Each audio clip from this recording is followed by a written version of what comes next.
महाराष्ट्र की fire brand leader Navneet Rana ने अपने विरोधियों को कुछ इस अंदाज में चिढ़ाते हुए महाविजय की बधाई दी। देखने वालों ने देख लो, महायुति की सरकार आई। महाराष्ट्र में क्या खिला और अमरावती बंडेरा में। नवनीत राणा का ये वीडियो देख उनके विरोधी जल भुन गए होंगे। दरअसल नवनीत राणा अपने तेज तर्रार और बेबाक भाषणों के लिए जानी जाती हैं और वैसी बंधुओं को वो खुलकर ललकारती हैं। इसी का नतीजा रहा कि उनकी सभाओं में चुनाव के दौरान उन पर हमले भी हुए। उसके बाद इतनी बम्पर जीत हुई तो नवनीत राणा ने उन्हीं को ये वीडियो बनाकर जवाब दिया है। महाराष्ट्र में क्या खिला देखने वालों ने देख लो, महायुति की सरकार आई। अमरावती बंडेरा में। जीत के बाद नवनीत ने खूब जश्न मनाया। उड़ते गुलाल के बीच वो जमकर नाची भी।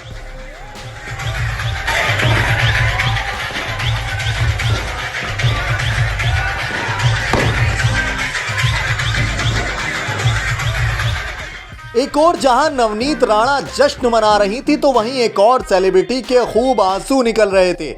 जी हां, स्वरा भास्कर भी इस चुनाव में खूब छाई रही।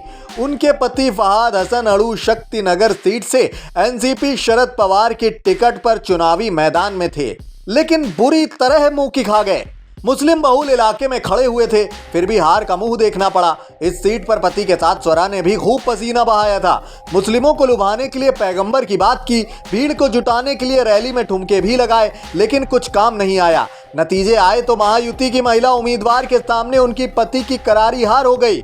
फिर क्या था, स्वरा भास्कर ने रोना शुरू कर दिया। पहले तो उनके पति ने ईवीएम पर सवाल उठाए, फिर स्वरा भी इसी नैरेटिव के साथ मैदान में कूद पड़ी।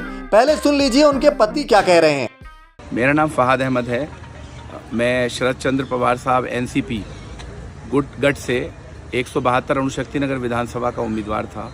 जैसा कि आप इलेक्शन कमीशन की वेबसाइट पे देख रहे थे, मैं लगातार जो है आगे चल रहा था। हत्ता कि 17वें राउंड तक जो है मैं आगे चल रहा था और कुल राउंड जो थे वो 19 थे। और फिर एक मिस्ट्री चालू होती है कि जो ईवीएम सुबह वोटिंग के दिन सुबह 7 बजे से लेके शाम को 6 बजे तक चली थी, उनकी 99% बैटरी निकलती है। और वो 99% बैटरी जहाँ जहाँ निकलती है उसमें मेरी जो सामने वाली उम्मीदवार हैं सना मलिक जी, जो सुबह से यहाँ नहीं आई थी, शायद उनको अंदाज़ा था। हम लोग यहाँ 5:30 बजे आ गए थे, लेकिन वो अब तक यहाँ नहीं आई थी, शायद उनको अंदाज़ा था। लेकिन जिस तरह की शायद महाराष्ट्र के अंदर जिस तरह की भी चीज़ें चल रही थी, उस घटना के बाद जो रुख महाराष्ट्र की राजनीति में हो रहा था, 99% की जो ईवीएम निकल रही थी उसमें मेरे से उनको डबल वोट मिल रहा था। और बूथ पे वो मुझसे पीछे चल रही हैं, लेकिन जैसे ही कोई भी ईवीएम खुलती है जिसमें 99% बैटरी है, उस ईवीएम को कहीं ना कहीं किसी ना किसी तरीके से उसमें डबल ट्रिपल का मार्जिन सना मलिक जी लेके चल रही हैं। ये बहुत ही चिंता का विषय है।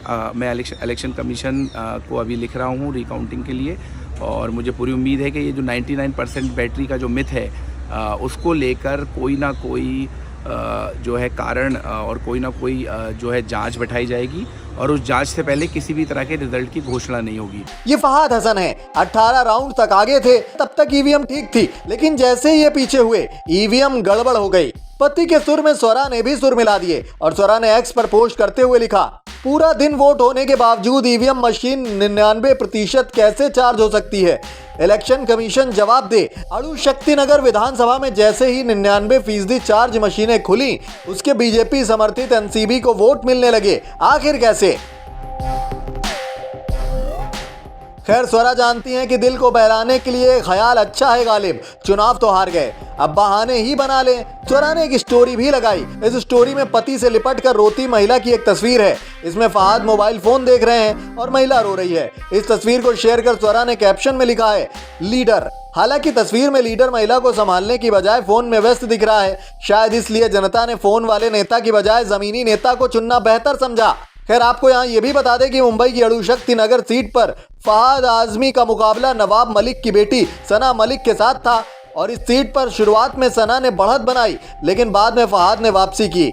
लेकिन सना ने फिर से बढ़त बनाई और 3,387 वोटों के अंतर से स्वरा भास्कर के पति को बुरी तरह से मात दे दी।